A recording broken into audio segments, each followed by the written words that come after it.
Assalamualaikum warahmatullahi wabarakatuh. Perkenalkan, nama saya Lisa Marianti, NPM 20030320005 dari jurusan Akuntansi Syariah kelas B.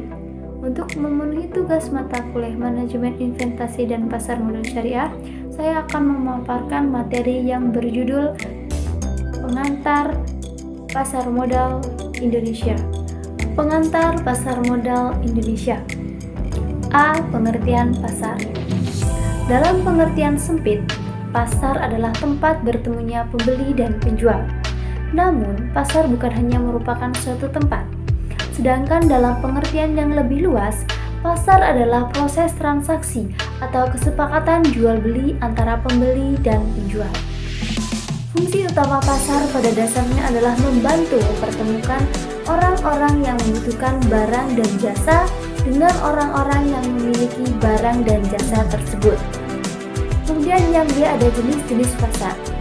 Yang pertama, pasar berdasarkan cara transaksinya ada dua, yaitu pasar tradisional dan pasar modern.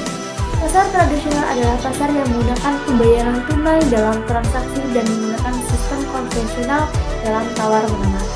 Sedangkan pasar modern adalah pasar yang sudah menggunakan via online dalam transaksi pembayarannya, contohnya kartu kredit dan m-banking dan lainnya.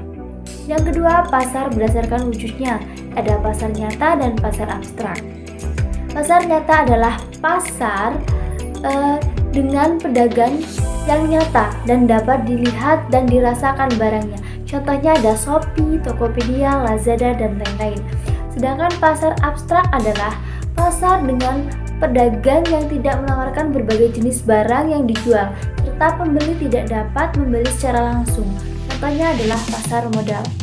Yang ketiga ada pasar berdasarkan model persaingannya. Yang pertama ada pasar persaingan sempurna, yaitu jenis pasar di mana baik penjual maupun pembeli itu memiliki pengetahuan dan jumlah yang relatif seimbang. Sedangkan pasar persaingan tidak sempurna yaitu pasar kebalikan dari persaingan sempurna, di mana salah satu pihak atau penjual dan pembeli relatif dominan dari pihak yang lain. Akibatnya pihak yang dominan dapat mempengaruhi harga pasar.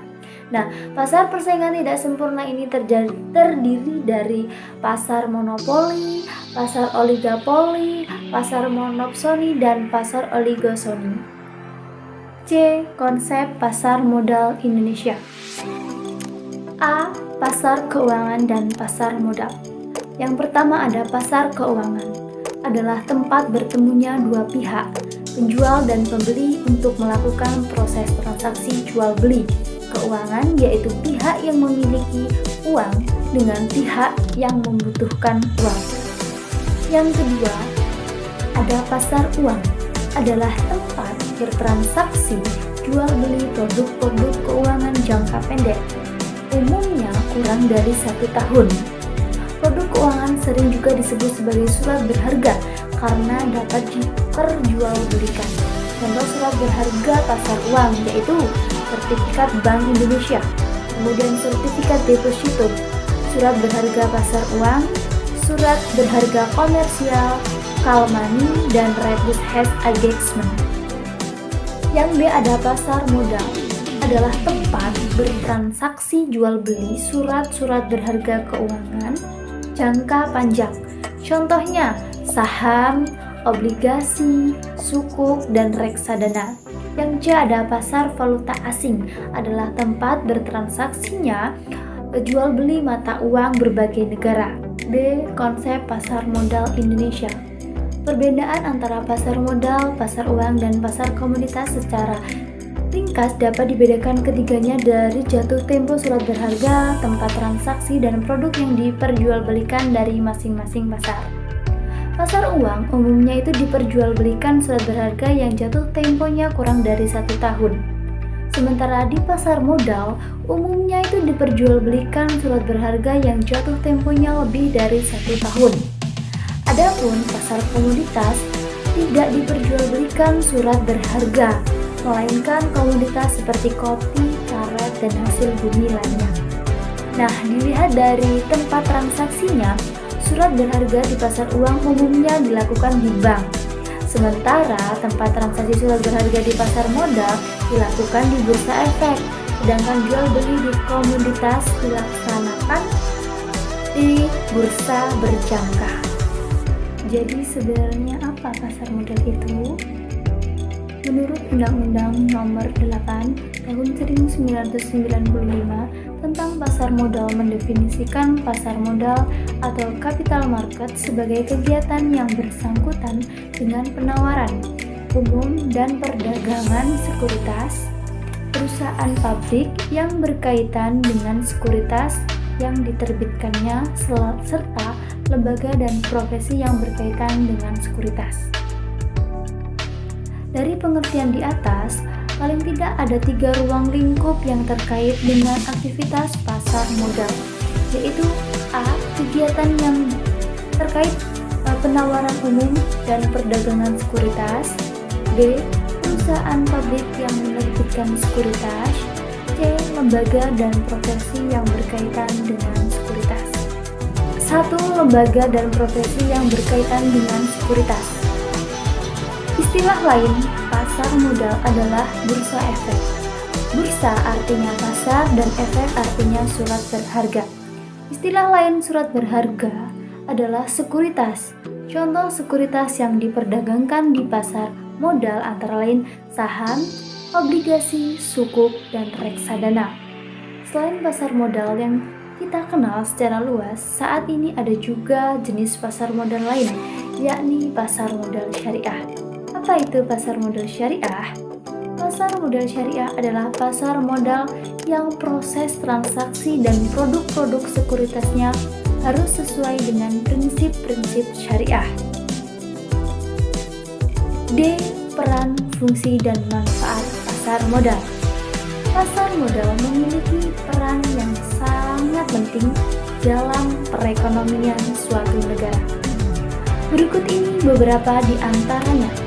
Yang pertama, sarana intermediasi keuangan.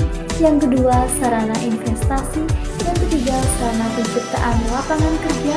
Yang keempat, sarana peningkatan pendapatan negara. Yang kelima, sarana indikator ekonomi negara.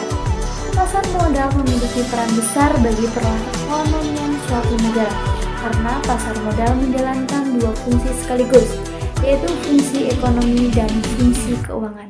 Antara lain, fungsi ekonomi karena pasar menyediakan fasilitas atau wahana yang mempertemukan 2 kepentingan, yaitu pihak yang memiliki kelebihan dana atau investor dan pihak yang memerlukan dana atau issuer. Fungsi keuangan karena pasar modal memberikan kemungkinan dan kesempatan memperoleh imbalan hasil atau return bagi pemilik dana sesuai dengan karakteristik investasi yang dipilih. Pasar modal juga memiliki sejumlah manfaat bagi para pihak yang terlibat di dalamnya, antara lain: yang pertama, perusahaan; yang kedua, pemilik dana atau investor; yang ketiga, pemerintah. Sejarah dan perkembangan pasar modal. Sejarah pasar modal di dunia. Indonesia memiliki peran dalam sejarah lahirnya pasar modal pertama di dunia.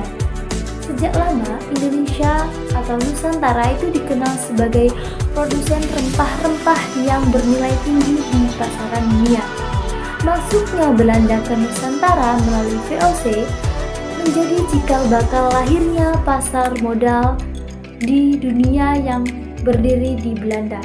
Inovasi Belanda ini kemudian diikuti oleh negara Eropa lainnya seperti Portugis, Spanyol, Prancis, dan Inggris. Kemudian sejarah pasar modal di Indonesia. Transaksi saham di Indonesia telah berlangsung sejak tahun 1880. Namun pada masa itu perdagangan saham tidak dilakukan secara resmi dan tercatat. Berdirinya Dunlop dan Coffee, perusahaan perdagangan komoditas dan sekuritas pada tahun 1876, dianggap sebagai cikal bakal pasar saham resmi di Nusantara. Momentum pendirian pasar saham di tanah air makin menguat saat kultur Matsepsi Golpara perusahaan perkebunan di Batavia menjual 400 saham dengan harga 500 gulden per saham pada tahun 1892. Disusul Het Cetrum, perusahaan surat kabar dari Yogyakarta, menjual saham senilai 105 gulden dengan harga perdana 100 gulden per saham. Kemudian pada tahun 1896. Kemudian ada periode sebelum dan awal kemerdekaan. Perkembangan pasar modal di Indonesia secara resmi berdiri di Batavia atau Jakarta pada tanggal 18 Desember 1912. Bursa saham pertama di Indonesia ini merupakan cabang dari pasar saham Amsterdam, Belanda. Di tingkat Asia, pasar saham Batavia ini merupakan yang keempat. Nah, alasan pendirian bursa di Jakarta ini adalah untuk mendukung perusahaan Belanda khususnya di sektor perkebunan yang tengah membutuhkan modal. Kemudian ada perkembangan periode pasca deregulasi pasar modal. Bursa efek di Jakarta baru mulai bergairah saat pemerintah memutuskan menyederhanakan aturan atau deregulasi pada tahun 1987.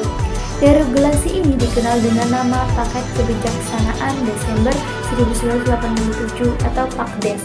Deregulasi berikutnya yang kian menggairahkan bursa adalah Paket Kebijaksanaan Oktober 1988 atau disebut Pakto 88. Deregulasi ini intinya membatasi penyaluran kredit bagi perbankan yang dikenal sebagai aturan 3L, yaitu legal, lending, dan limit. Pemerintah lantas mengeluarkan Paket Kebijaksanaan Desember 1988 atau PAKDES 88. Inti PAKDES ini adalah memberi kesepakatan kepada pihak swasta untuk membuka dan mengelola pasar modal. Kemudian perkembangan periode peralihan otoritas pasar modal ke OJK. Pada 22 November 2011, keluarlah Undang-Undang Nomor 21 Tahun 2011 tentang Otoritas Jasa Keuangan yang bertugas mengawasi sektor perbankan, pasar modal, dan industri keuangan non-bank. Khusus di pasar modal, pengalihan pengawasan kepada OJK dilakukan pada tanggal 31 Desember 2012 dari sebelumnya dilakukan oleh Kementerian Keuangan melalui Bapepam LK atau Badan Pengawas Pasar Modal dan Lembaga Keuangan. Cukup sekian pemaparan materi dari saya. Mohon maaf apabila ada kesalahan. Saya akhiri. Wassalamualaikum warahmatullahi wabarakatuh.